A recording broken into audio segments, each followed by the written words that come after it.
மத்திய அரசிடம் வழங்கி அனுமதி பெற உள்ளதாகவும் கூறப்பட்டிருக்கிற செய்தி தமிழ்நாட்டிற்கு விவசாயிகளுக்கு இடி விழுந்தார் போல் இருக்கிறது.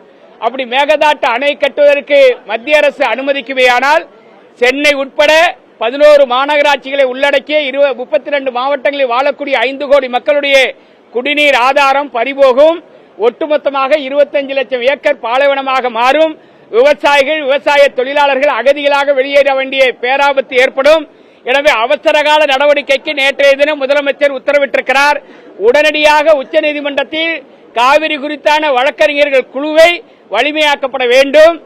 அவசர வழக்கு தொடர்ந்து உச்சநீதிமன்றம் நடுவர் மன்ற இறுதி தீர்ப்புக்கு முரணாக வழங்கியிருக்கிற இந்த வரைவு திட்ட அறிக்கைக்கான அனுமதியை ரத்து செய்ய வேண்டும். கீழ்ப்பாசன விவசாயிகள் ரைப்பேரியன் ரைட்ஸ் என்று சொல்வார்கள், அதற்கு முரணாக புதிய அணை கட்டுவதற்கு கர்நாடகாவிற்கு அனுமதி இல்லை என்பதை ஏற்கனவே திட்டவட்டமாக நடுவர் மன்றம் கூறியிருக்கிறது. அதை உச்சநீதிமன்றமும் ஏற்று அதன் அடிப்படையில் மத்திய அரசாங்கமும் அரசிதழில் வெளியிடப்பட்டிருக்கிறது. காவிரி நடுவர் மன்றம் என்பது மற்ற ஆணையங்கள் போல் கிடையாது. பாராளுமன்றத்தில் வாக்கெடுப்பு நடத்தப்பட்டு பெரும்பான்மை அடிப்படையில் உச்சநீதிமன்றத்திற்கு இணையான அதிகாரம் கொண்ட அமைப்பாக காவிரி நடுவர் மன்றம் அமைக்கப்பட்டது.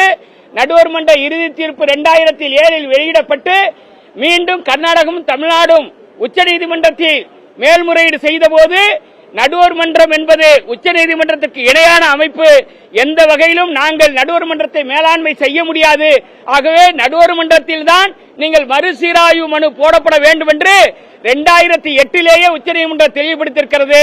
இந்த நிலையில் உச்சநீதிமன்ற தீர்ப்புக்கு முரணாக, அரசியலமைப்பு சட்டத்திற்கு முரணாக தமிழ்நாட்டை அழிக்கும் நோக்கோடு மேகதாட்டு அணை கட்டுவதற்கு வரைவு திட்ட அறிக்கை தயார் செய்வதற்கு உச்சநீதிமன்றம் வழங்கியிருக்கிற தீர்ப்பு பாராளுமன்ற ஜனநாயகத்தை கேலிக்குத்தாக்கி இருக்கிறது.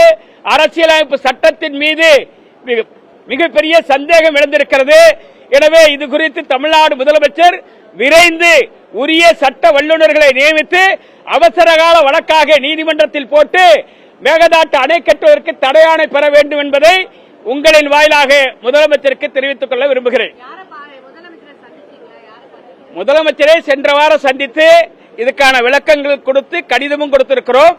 தற்போது நேற்றைக்கு முன்தினம் மறுசீராய்வு மனு தள்ளுபடி செய்யப்பட்டதால் இன்றைக்கு அவசரகால நடவடிக்கைகளை மேற்கொள்ள வேண்டும். கடன் தள்ளுபடியில் விவசாயிகளுக்கு பயனில்லாத நிலை தொடர்வதால் அந்த கடன் தள்ளுபடி நடவடிக்கையை நிறுத்தி வைக்க வேண்டும் என்று கோரிக்கை மனுவை நமது வருவாய்த்துறை அமைச்சர் மாண்புமிகு செங்கோட்டையன் அவர்கள் மூலமாக முதலமைச்சருக்கு கொடுத்திருக்கிறோம். அவர் முதலமைச்சருக்கு எடுத்து சொல்லி உரிய நடவடிக்கை எடுப்பார். முதலமைச்சர் விவசாயிகள் நலன் கருதி தேர்தல் வாக்குறுதியில் அளித்த அடிப்படையில் சிறு குறு விவசாயிகளுக்கு 100%, பெரு விவசாயிகளுக்கு 50% கடனை தள்ளுபடி செய்வார் என்கிற நம்பிக்கையோடு வந்திருக்கிறோம்.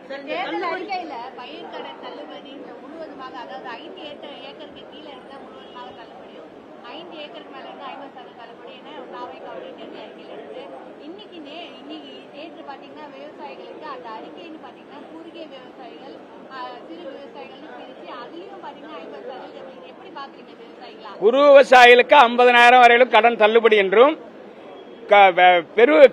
சிறு விவசாயிகளுக்கு கடன் 1 லட்சத்திற்கு மேல் வாங்கியிருந்தால் 5,000 என்றும் அவர்கள் அறிவித்திருப்பது எந்த வகையிலும் விவசாயிகளுக்கு பயனளிக்காது.